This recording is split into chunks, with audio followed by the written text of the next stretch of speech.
اور بختیار یہ چاہتا تھا کہ یہ وقفہ بختیار کی موت سے پہلے تک کبھی مکمل نہ ہو۔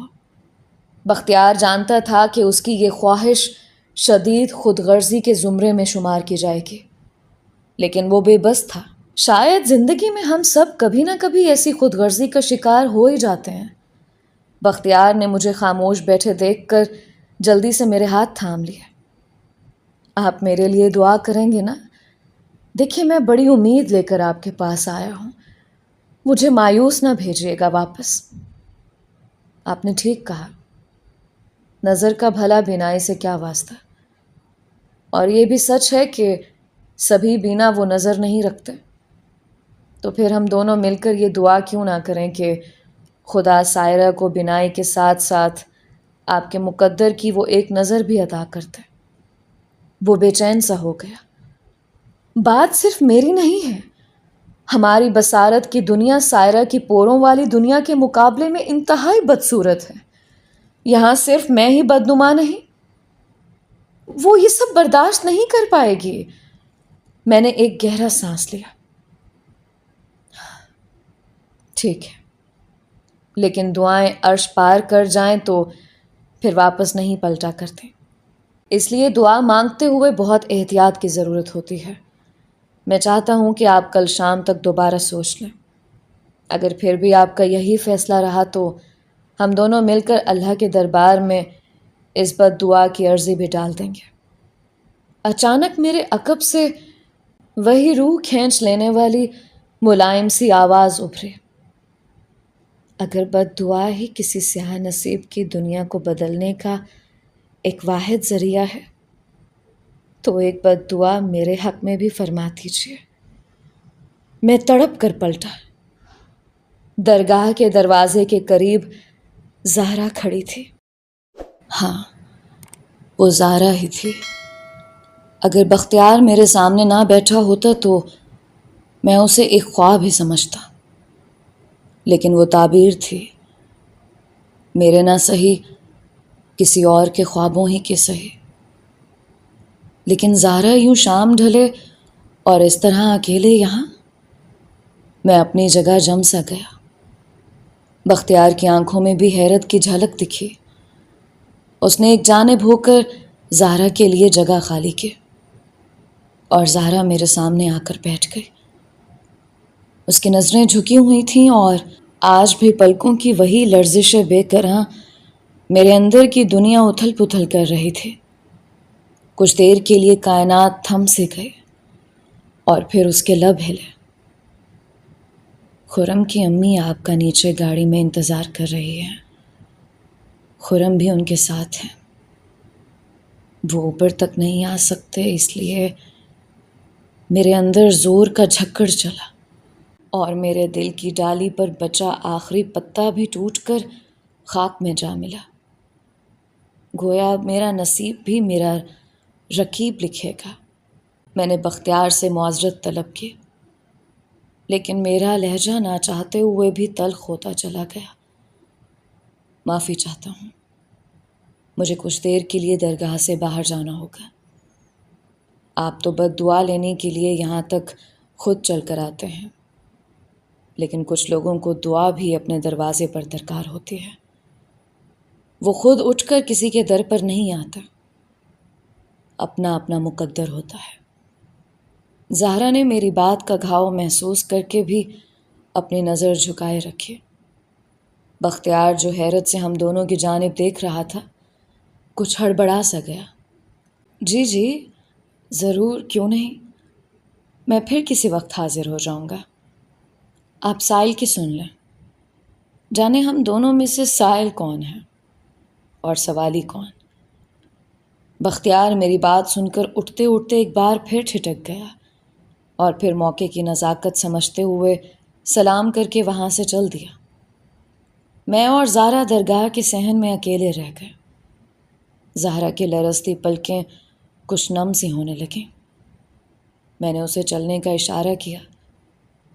چلیں، میں حاضر ہوں۔ میں نے قدم آگے بڑھائے۔ زہرا کی آواز نے میرا تعقب کیا۔ سنیں، میں رک گیا، لیکن پلٹ کر اسے نہیں دیکھا کہ میں جانتا تھا کہ یہ وہ طلسم ہے جو پلٹ کر دیکھنے والوں کو پتھر کا بنا دیتا ہے۔ میں آپ سے معافی نہیں مانگوں گی، کیونکہ کچھ جرم اپنی سزا خود اپنے آپ ہوتے ہیں۔ میرے بس میں ہوتا تو میں کبھی آپ کے سامنے دوبارہ نہیں آتی، لیکن ساری بات ہی اختیار کی ہے۔ بس اتنا جان لیں کہ میں بے اختیار اور مجبور تھی۔ کاش وہ اتنی سی وضاحت بھی نہ کرتے، جانے ہم ہمیشہ انہی ہستیوں کے سامنے اپنا سارا ضبط کیوں کھو بیٹھتے ہیں جن کے سامنے ہمیں ضبط کی سب سے زیادہ ضرورت ہوتی ہے۔ میں بھی ایک لمحے کے لیے اپنا سارا ضبط کھو بیٹھا اور تڑپ کر پلٹا۔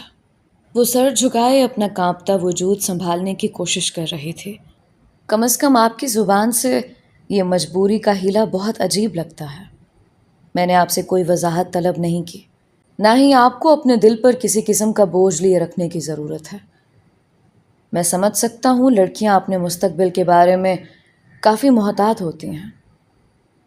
ایسے میں اگر انہیں کسی معذوری کے قریب تر دیوانے اور کسی شہزادے یا امیر زادے کے درمیان کسی ایک کا چناؤ کرنا ہو تو فیصلہ وہی ہوگا جو آپ نے کیا۔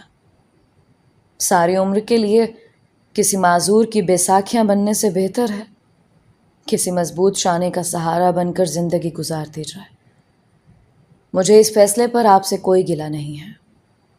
میں نے اپنی ترکش کے سبھی تیر خالی کر دینے کے بعد دوبارہ قدم آگے بڑھائے ہی تھے کہ پیچھے سے دم توڑتے گھائل کی آخری ڈوبتی آواز سنائی تھی۔ آپ کو حق ہے مجھ سے نفرت کرنے کا، سب مقدر کے کھیل ہیں۔ گھر سے چلتے ہوئے میں نے کچھ سطریں لکھی تھیں، وقت ملے تو انہیں پڑھ لیجیے گا۔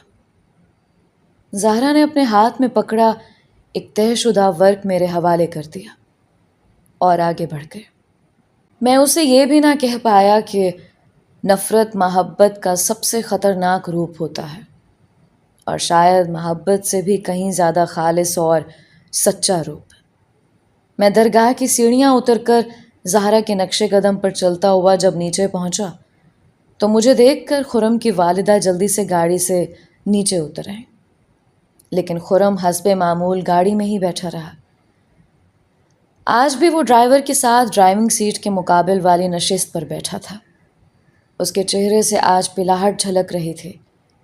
مجھے دیکھ کر وہ مسکرایا۔ بڑے مغرور ہو میرے مسیحا، آخر مجھے ہی یہاں تک آنا پڑا۔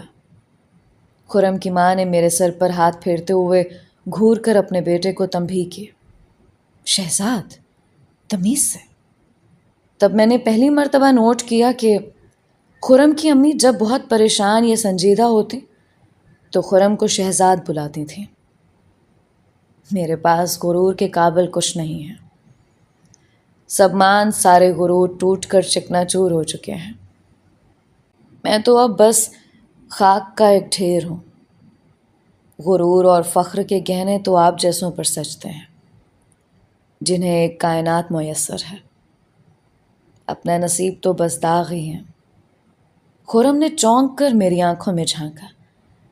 سوری، میرا مقصد تمہارا دل دکھانا نہیں تھا عبداللہ، اور سچ تو یہ ہے کہ میری کائنات میں بس ایک ہی قابل فخر گہنا ہے۔ میرے پاس بھی بس ایک غرور ہی تو باقی بچا ہے جس سے میری ساری کائنات منور ہے۔ خرم نے مسکرا کر زہرا کی جانب دیکھا۔ وہ جو کبھی میرا مان تھی آج کسی اور کا غرور تھے۔ اس دنیا میں تخت لٹتے اور تاج بدلتے کب دیر لگتی ہے؟ کل کے بادشاہ آج کے بھکاری بنے پھرتے ہیں۔ مجھے اچانک یاد آیا کہ مولوی خضر نے خرم کے لیے سپہر کو پانی پر دم کر کے رکھ چھوڑا تھا۔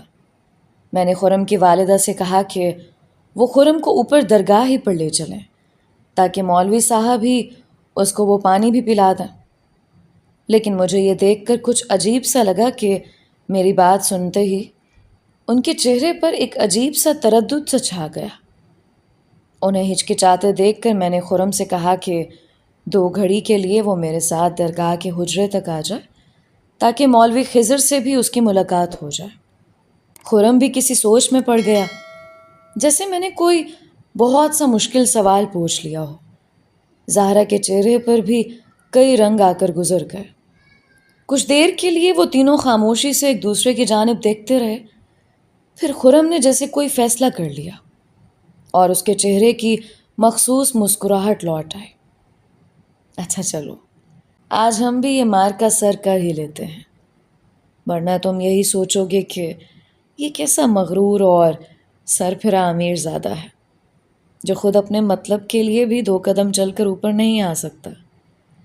خرم نے اپنے ڈرائیور کی جانب دیکھا جو جلدی سے گاڑی سے اتر کر خرم کے دروازے کی جانب بڑھ گیا، لیکن خرم کا دروازہ کھولنے سے پہلے اس نے گاڑی کا پچھلا دروازہ کھول کر کوئی چیز نکالی اور خرم کی نشست والا دروازہ کھول دیا۔ میرے وجود کے اندر ایک زوردار دھماکہ ہوا اور کچھ دیر کے لیے ارد گرد گھٹا ٹوپ اندھیرا چھا گیا۔ ڈرائیور کے ہاتھ میں 2 بیساکھیاں تھیں اور گاڑی میں بیٹھے خرم کی دونوں ٹانگیں گھٹنوں سے نیچے مصنوعی تھیں۔ ڈرائیور نے سہارا دے کر خرم کو گاڑی سے باہر نکالا اور بیساکھیاں اسے تھما دیں۔ خرم نے کچھ لڑکھڑا کر پہلا قدم اٹھایا۔ میں سوچنے سمجھنے سمیت اپنے تمام حواس کھو چکا تھا۔ گویا خرم اپنی اس معذوری کی وجہ سے آج تک کبھی گاڑی سے نیچے نہیں اترا تھا۔ میں نے گاڑی کا دروازہ بند ہونے سے پہلے کار کے کلچ اور ایکسیلریٹر کا وہ مخصوص خودکار نظام بھی دیکھ لیا جو خاص طور پر معذور افراد کی گاڑیوں میں نصب کیا جاتا ہے۔ خرم نے ڈگمگاتے ہوئے دوسرا قدم اٹھایا اور ڈرائیور کے سہارے پہلی سیڑھی پر پاؤں رکھا۔ اتنے میں اوپر سے مولوی خضر کی گھبرائی ہوئی سی آواز سنائی تھی، ارے میاں تم وہیں رکو، میں نیچے آ رہا ہوں۔ مولوی خضر ہاتھ میں پانی کی بوتل لیے جلدی جلدی سیڑھیاں اتر کر نیچے آ گئے اور انہوں نے وہیں کھڑے خرم کو چند گھونٹ پانی پلا دیا جو ان 2 قدموں کے سفر ہی میں بری طرح ہانپنے لگا تھا۔ میں ویسے ہی اپنی جگہ بت بنا کھڑا رہ گیا۔ خرم نے مسکرا کر میری جانب دیکھا۔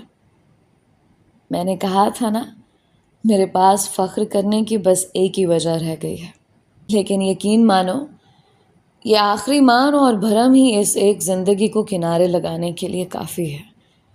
ڈرائیور نے خرم کو پھر سے سہارا دے کر گاڑی کے اندر بٹھا دیا۔ خرم کی والدہ اپنے آنسو چھپانے کی ناکام کوشش کرتی نظر آئیں۔ زہرا ویسے ہی سر جھکائے اپنا پیلا چہرہ چھپاتی کار کی پچھلی نشست پر جا کر بیٹھ گئے۔ مولوی خضر نے خرم کے سر پر ہاتھ پھیرا اور میرے جانب دیکھ کر دھیرے سے کھانسے۔ میں جیسے کسی خواب کے اثر سے نکل کر ہوش کی دنیا میں پہنچ گیا، لیکن تب تک خرم کا ڈرائیور گاڑی کے انجن کو بیدار کر چکا تھا۔ میرا ہاتھ ہوا میں اٹھا رہ گیا اور خرم کی گاڑی آگے بڑھ گئی۔ میں گاڑی کے پچھلے پہیوں کی رگڑ سے فضا میں اڑتی ریت کے ساتھ دھول ہوتا چلا گیا۔ میں جانتا تھا کہ مولوی خضر نے مجھے خرم کو الوداع کہنے کے لیے کھنکار کر ہوش میں لانے کی کوشش کی تھی کہ تہذیب اور آداب کا یہی تقاضا تھا، لیکن خرم کی معذوری دیکھنے کے بعد میں اپنے حواس میں تھا ہی کب۔ کاش دنیا کے سبھی دیوانوں کے ماتھے پر قدرت ہوش چھینتے ہی کوئی واضح مہر ثبت کر دیتی تو کتنا اچھا ہوتا۔ ان کی جبیں پر پڑے داغ کو دیکھ کر ہی دوسرا ان سے کسی ادب و آداب یا تہذیب کی کوئی امید نہ رکھتا۔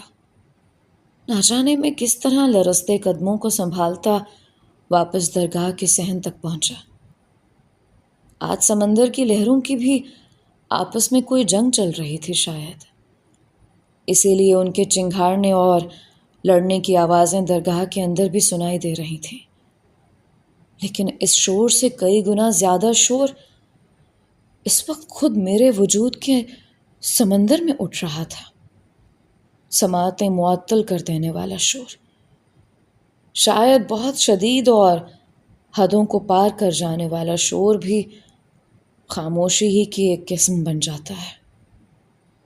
ایسی ہی کسی لرزتی خاموشی کی ساعت میں میں نے اپنے کانپتے ہاتھوں سے زہرا کا دیا ہوا کاغذ کھولا۔ میں زہرا کی تحریر کو خط کہہ کر اس کی توہین نہیں کرنا چاہتا تھا۔ ضروری تو نہیں کہ ہر نامہ خط ہی ہو یا ہر خط کسی کی تحریر ہی سے جڑا ہوا۔ کچھ تعلق خط سے بڑھ کر بھی تو ہوتے ہیں، اور کچھ خط لفظوں کے محتاج نہیں ہوتے۔ آنسوؤں سے بھیگی میری دھندلی نگاہ ان سیاہ موتیوں پر پھسلنے سے پہلے تعظیم کے تمام تقاضے پورے کرنا نہیں بھولی۔ وہی دل میں اتر جانے والی تحریر اور وہی انداز تکلم۔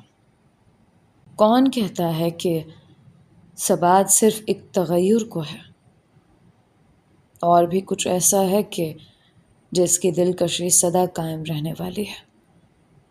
میں نے بامشکل اپنی نظر کاغذ پر جمائی۔ میں جانتی ہوں کہ اب میرا کوئی بھی لفظ آپ کے زخموں کا مرہم نہ ہو سکے گا۔ شاید کچھ لوگ پیدا ہی سدا زخم دینے کے لیے ہوتے ہیں۔ میری آرزو تھی کہ میں آپ کی راہ میں پھول بچھاؤں، لیکن اپنے مقدر کے کانٹے بھی آپ کے راستے میں پرو دوں گی، ایسا بھلا کب سوچا تھا۔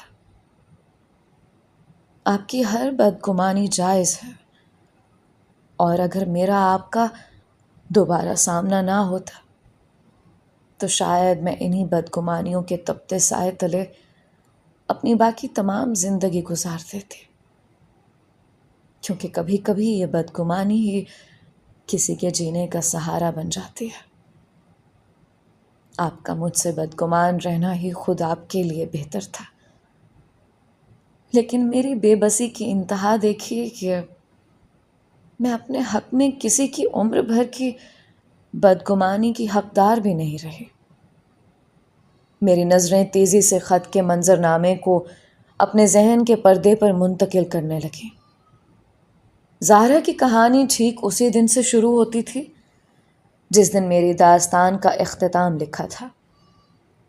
اس دن کاسا بلانکا کو زہرا کے شہر اسی ساحل پر لنگر انداز ہونا تھا جہاں اس کی ساحر سے پہلی ملاقات ہوئی تھی۔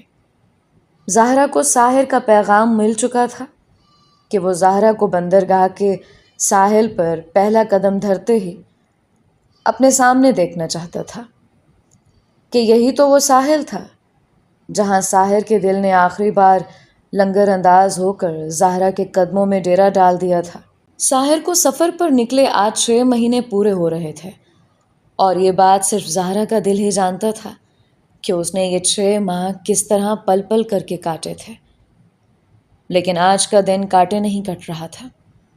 جہاز سپہر کو لنگر انداز ہونے والا تھا، مگر کبھی کبھی یہ دن اتنا طویل کیوں ہو جاتا ہے کہ اس کا پہلا پہر ہی سالہ سال کی طرح ڈھلتا ہے۔ زہرا بھی بامشکل دوسرے پہر تک انتظار کی سولی پر خود کو ٹانگ سکے، اور پھر دوپہر آنے والے ڈرائیور کا انتظار کیے بغیر ہی اس نے گاڑی نکالی اور بندرگاہ جانے والی سڑک پر ڈال دی۔ وہ اپنی دھن میں اتنی سرشار تھی کہ اسے اس بات کی خبر بھی نہ ہوئی کہ روزانہ کی طرح ایک سپورٹس بائیک پر بیٹھا ہیلمٹ پوش اس کی گاڑی کے پیچھے چل پڑا ہے۔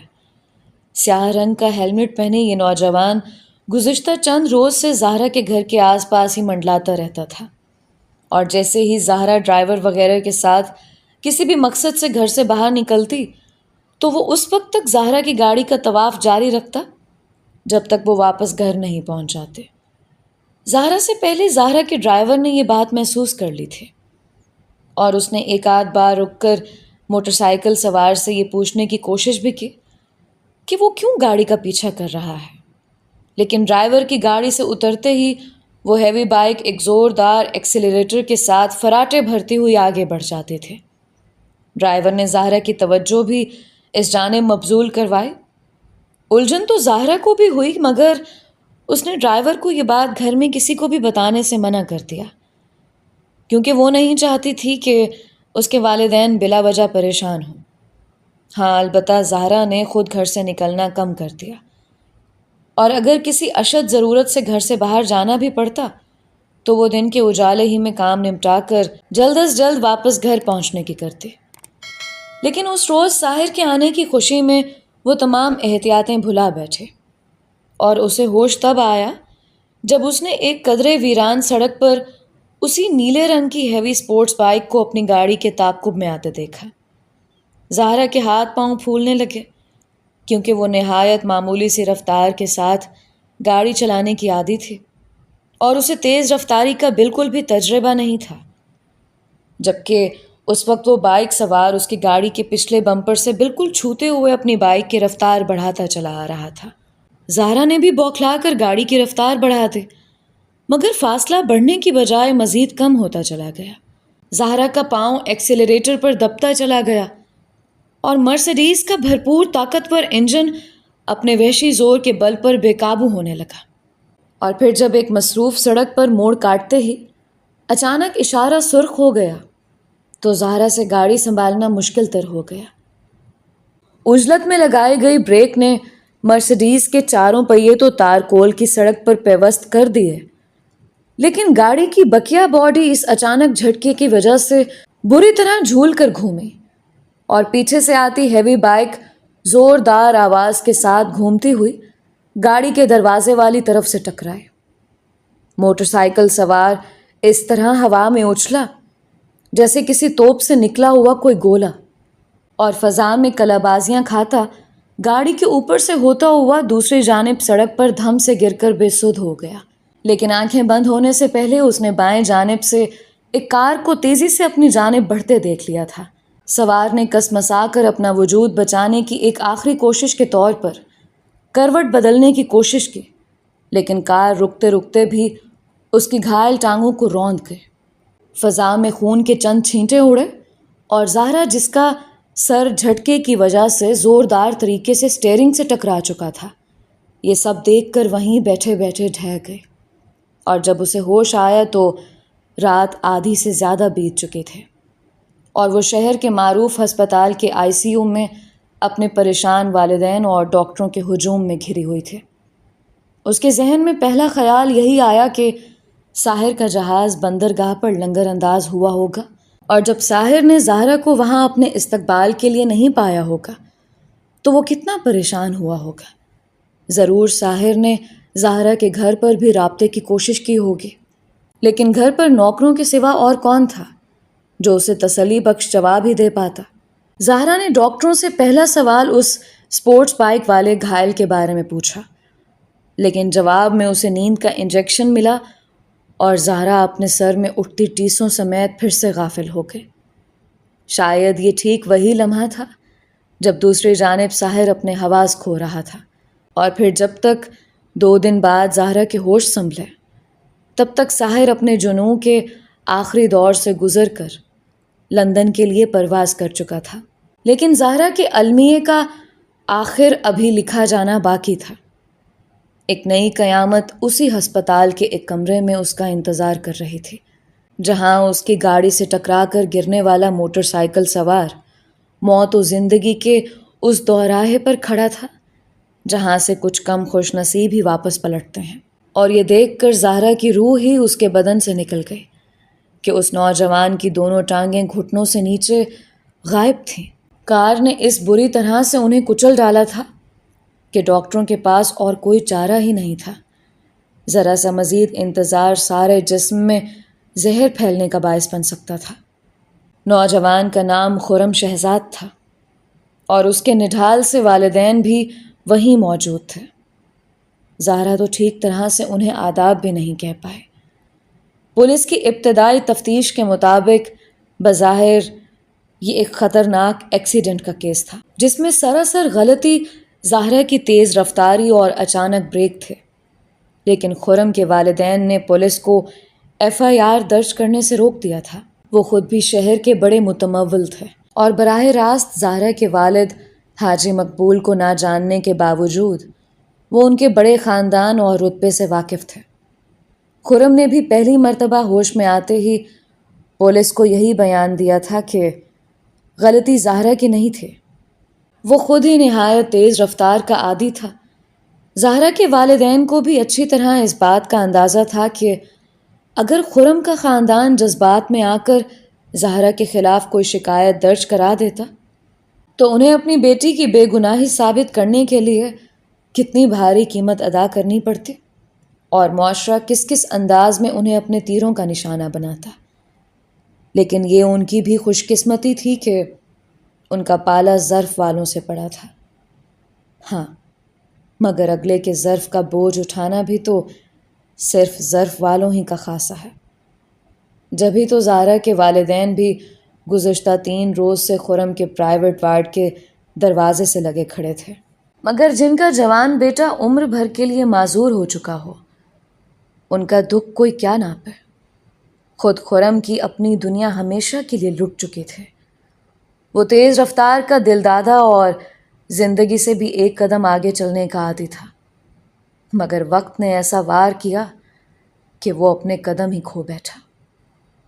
مگر آفرین ہے اس کی زندہ دلی اور ہمت پر کہ اس نے اپنے والدین کی اکلوتی اولاد ہونے کا خوب حق ادا کیا، اور اپنے ہونٹوں کی ازلی مسکراہٹ کو لبوں سے جدا نہیں ہونے دیا، کیونکہ وہ جانتا تھا کہ اگر وہ ٹوٹ گیا تو اس کے ماں باپ کی کرچیاں بھی کوئی نہیں سنبھال پائے گا۔ لیکن ابھی کسی اور کے من کے آئینے میں دراڑ آنا باقی تھا۔